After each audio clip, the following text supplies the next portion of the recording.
خبر شاملو چې د 13 وړوکي اختر په موقع د ملک د مختلفو برخو نه د خیبر پښتونخوا په بیلابیلو سیمو ته 25 لکه سیلانیان را رسیدلي دي. د صوبایي حکومت ترجمان ویلي دي چې 13 ورځو راسې صرف سوات او مانسیرې ته 10 لکه سیلانیان را رسیدلي دي.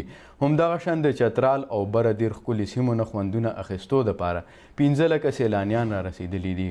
ترجمان دا هم ویلي دي چې یادو سیمو کې د ابتدایي طبي مرستې سهولیات هم ورکړی شوي دي او د سیکیورټي هم ښه پاخه ګامونه پورته کړی شوي دي. په دې اړه به نور تفصیل اخلو د خپل همکار نیاز احمد خان نه. جی نیاز، څه تفصیلات دي په دې اړه؟ جی بالکل، د سوات چې کومه بلکې د ملکنډ ډیویژن ډي آی جي سید وزیر پرون یو بیانیه جاری کړې وه. دی ویلو چې سخت کال د امنیت د وجې نه او بیا د ښه انتظاماتو د وجې نه 15 لکه نه سوا سیلانیان چې دي هغه د سوات او بیا دغه د ملکنډ ډیویژن بیلابیلو سیمو ته را رسېدلي دي.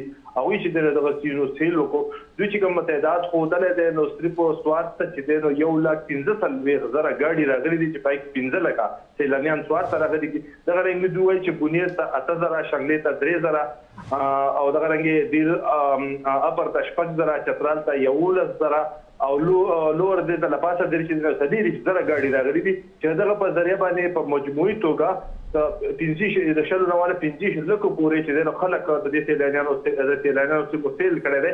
زه به تاسو دا ووایم چې دې وخت کې د سوات چې کومه سیلانۍ سیمې دي، کالام دی، بحرین دی، ملم جبه ده، پرغزار دی، هلته کې اوس هم ګڼه دا ګاډي اوس هم ډېر زیات دي او کومه لاره به چې د 2 او 3 ګیټو هغه په 6 او 8 ګیټو کې خلک تېروي، ځکه ګڼه ډېره زیاته ده، په لکونو ګاډي راغلي دي. پولیس وایي چې دوی دپاره 15,000 اضافي پولیس چې دی هغه لګولی شوي وو. د ټولو پولیسو اهلکارو چې د چوکیانې منسوخ کړی شوي او هغه پولیسو اهلکارو خپل اختر 3-4 ورځې چې دی په سړکونو باندې تېرې کړي دي. 23 ساعته به هغوی وخت په وخت باندې ډیوټیانې کولې.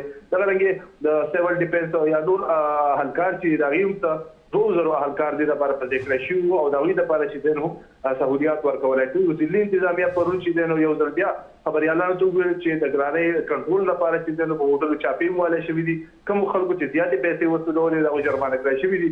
سیلانیانو ته هر قسم سهولیات په دې وجه ورکولی کېږي چې د وزیر اعظم عمران خان دا ویژن دی چې سیلانۍ ته به سیلګرۍ ته به یو سند ورکو او د دې نه به چې دی نو صوبې ته لویه فایده ورکو. دغه رنګې محمود خان چې وزیر اعلی دی د خیبر پښتونخوا 2 ورځې هغوی په مټه کې وو، هغوی هم خبریالانو ته وویل چې د دوی اولنی ترجیح دا دی چې سیلګرۍ سند ته وده ورکول دي.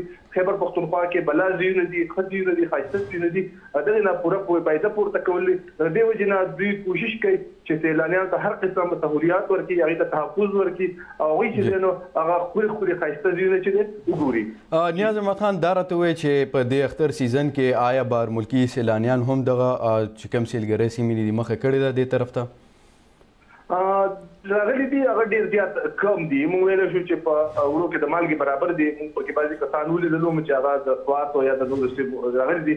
دا سیلانیان چې دي نو زیاتره د خیبر پښتونخوا، د پنجاب، د کراچۍ او دغه سیمو دي، ځکه چې سږ کال 6 ورځې د اختر چوکیانې وې نو دې خلکو ته یو مقابله وشوه او به ګرمي هم د په لاندې ځایونو کې او د سکولونو هم چوټیانې دي. نو ماشومان، زنانه او دغه رنګې کوم چې لوی دي هغې په ډېر شمېره. مننه نیاز احمد خان. نیاز احمد خان ته تفصیلات شریکول چې چوټیانې ډېرې دي او په ګڼ شمېر د پاکستان پوره پاکستان نه کوم سیلانیان دي هغوی دغه سیمو طرف ته مخه کړې ده.